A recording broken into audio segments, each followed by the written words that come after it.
everyone, welcome to another Marnie and Michael Monday. This time we are going to tackle an issue, I guess, that falls into the category of parenting. Yeah, I'd say parenting and organizational skills, or at least trying to parent organizational skills, pass that on to your kids.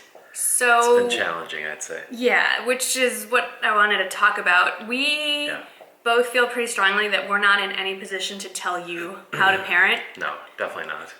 So instead, what we'd rather do is share with you our journey, our struggles, our triumphs, whatever, and let you know what we're trying, what's working, what's not working, and make this more of a forum to share with each other. Definitely. I think, and probably what's kind of caused it all to come to a little bit of a head for us is that we're facing the reality of Jake finishing high school and he's embarking on his college application process. And at least for me, I'm realizing that in less than a year's time, he's going to wake up somewhere in a dorm room and he's largely going to be left to his own devices, and he's going to have to figure out his way around campus and going to classes and, you know, coming up with something that works for him. So we're trying to impart on him and Shane to a lesser degree some habits and some skills that they can kind of internalize.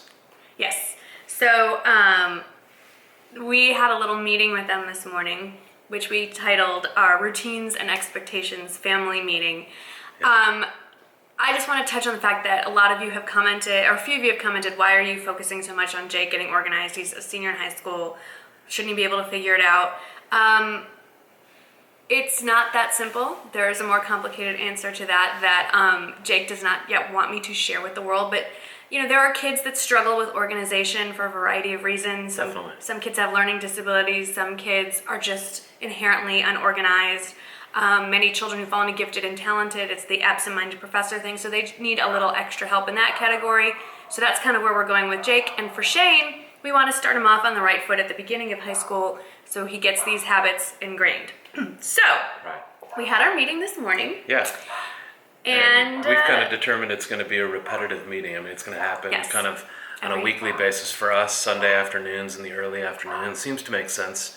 It kind of gets the kids situated before the school week starts, but with enough time so that they can use Sunday afternoon and evening as an opportunity to take care of what they need to take care of if they're a little bit behind.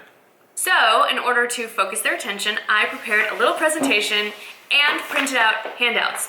I will put a copy of this handout on my blog. We're really hoping they internalize this, but if they don't, don't, hate us right now. They hate then us. At least they have documents.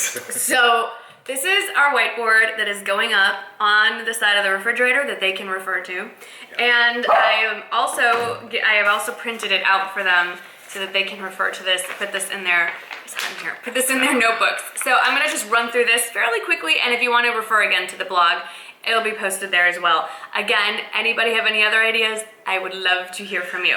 We don't want to overkill these kids. We just want to give them something. They hate us right now. They really hate us. No, I think they're going to benefit from it. So the first thing is we just gave them kind of a high-level idea as to why we want them to kind of develop these habits and put these protocols into place. So the first is to form good habits. The second is to set them up for success. Marnie's really big in her parenting, probably much more so than I am, in always speaking to the kids in a very positive way, even if it's a negative subject, to try to twist it psychologically and use positive phraseology, which I think she's much better than I am about. It's a mom thing. It's definitely a mom thing, or at least it is for us. But that's good. So form good habits, set them up for positive success, and to establish predictability in order to foster certainty and productivity. I really wrote that. So hopefully they'll figure that out, and at night they can kind of look at those three main points about what their routines and expectations are. So the first section is daily habits, what we expect to happen every day. And the first thing is and I tried to put this all in a positive light. So the first thing is they get a 30-minute rest period when they get home from wherever it is. For the first half of the school year, it's from football practice. So this is geared towards school days. Yeah. So just, they don't have to do anything with us. They don't have to immediately get into anything. They have 30 minutes to shower, cool down, whatever. And then, first thing we do. Yeah, we review, they have an agenda. We used to call it like a Chandler's, but it's basically a calendar planner. A planner, yeah. And then each and every class, they have folders for each and every class. That's probably not all that unique. But the first thing that we're going to do after that 30-minute reprieve or break period is we're going to sit down with each of them. Hopefully both parents can sit down with the kids, but if we have to split it, we will. Right. And we're going to go through their agenda to see what's populated in their agenda for the week or the next 5 to 10 days of what's going on.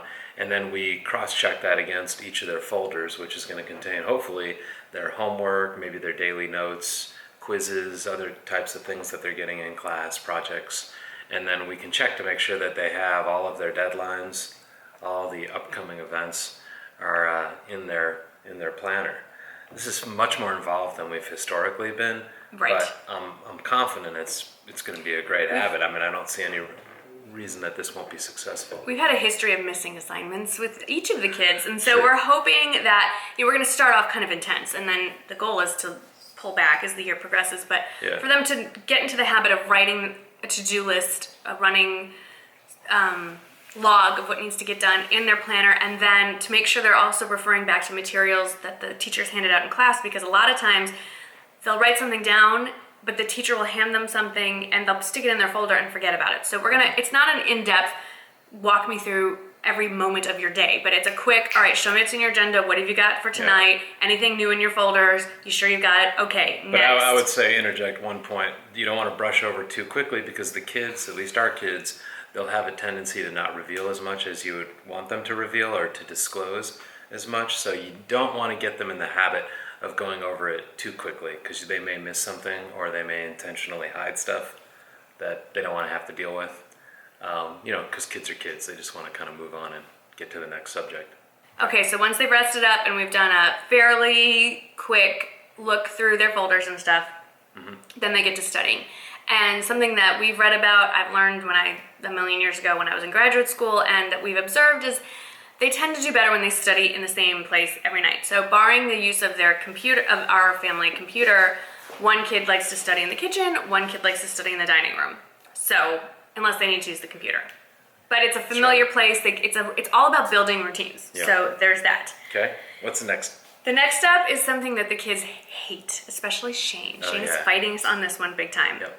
Review completed work with a parent. So in high school, at least, they're graded on their homework counts for grades. And Shane especially loves to do his homework, shove it in a folder, and not show it to us. Right, exactly. And he's trying to get through it as quickly as he can. So he doesn't check his work, and then he makes silly mistakes, and then that's going to count against him for his grade. So we've told him this is really more for Shane. Take pride in the work that he does, and we need to go over it. We need to go over it. He needs to be able to explain his work and show us what he's done, and that way we can help him catch any mistakes, especially math type stuff.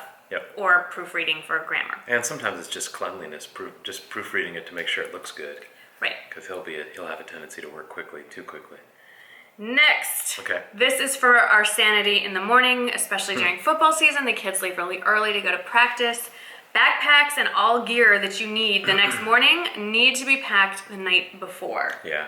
I mean, I even think that's a good habit for people in the professional world. I mean, it's nice to get everything squared away with your outfit, your wardrobe, your papers, whatever you're taking home from work, and to get that all done before you go to bed. There's nothing worse, obviously, than waking up in the morning and having to scramble. Right. It's great to get up in the morning and know that you've got everything pretty well situated and ready to roll. And the flip side of that, which I did not tell the kids, is if they then forget the next morning something that they needed, I'm not bringing it to school. There's going to be a natural consequence. If they didn't follow through and do what they were supposed to, then they're not going to have it. Yeah, well, let's check and see the comments to that particular comment. They have to learn consequences. I'm going to be curious to read the comments on that point. And then comes the in-depth sort of weekly Sunday family meeting, where it's the weekly agenda / planning meeting. Sometime on Sunday afternoon. We did our first one today. Yeah. And it's kind of nice because we all get our planners out, me, you, both the boys, and we sit around and we map out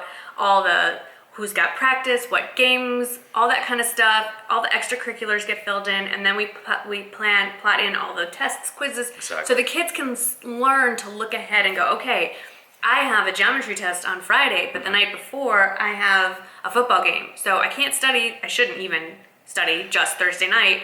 I won't be home. Yeah. Let's back it up a few days and learn when to start. All right, so once you've got all the kind of the organizational planning down with the calendaring and the meetings that are taking place, we put a few expectations down, but kind of like creating their environment when Right. they're doing the studying. And the first thing, which obviously not surprisingly was met with a lot of objection, but over time I think it'll start to wane, is the first thing is we collect their smartphones. So they've got iPhones. We get those iPhones. During study time. Yeah, before they start their studying. So we collect it and we have it with us during their study time. Don't like that. So, of course, they objected and said, but we like to listen to music. And we said, yeah, but Nope. at least from Marnie's perspective, and I think from what I understand at a very non-expert level, is that the only type of background music that matters to enhance productivity when you study or work is classical music. That's the last thing they wanted to hear. Yes. But we did say, look, if they're going to have any type of background music, we're going to kind of monitor it and proctor it, and we'll put it in as kind of classical music in the house. We can pipe it in the house. Because So, hardcore gangster phones rap, are with us, not yeah. conducive to No studying. texting that's going to distract them. And as the kids get older, for those of you that don't have adolescents yet, you'll see that texting interferes with the ability to focus on a task. And so I think this is going to really benefit them. They don't like And it then, so much. So a little classical music, if any music, it's going to be classical. We may put classical because I think studies have shown Yeah, it enhances classical your math skills. music actually works, yeah. And then we do once nightly. We kind of review everything, and once Right. that's all complete and they're done with their work, then we will give them their phones. But then they have to return the phones to us at 10 o'clock every night during the school I week. hate that too. Yeah, so we collect the phones. I actually keep the phones with me at night. Well, my like nightstand. in our- yeah. In our room or our bathroom. We charge them, but they do not have them upstairs in their bedrooms. No, there's nothing they need to do on a phone after 10 o'clock at night. They're That's just- been no. the position that we've taken. So for us, no phones are allowed in the kid areas after 10 o'clock.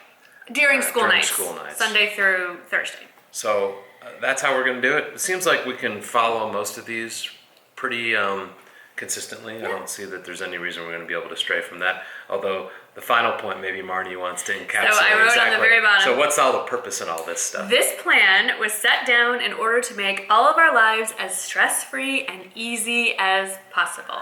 So we put this plan into place officially today, and throughout the school year we will post updates and let you know how things are going, which of these items maybe didn't work like we had planned, what we don't need to really do, or maybe we've added to it. I did tell the boys this plan can be modified without advance notification.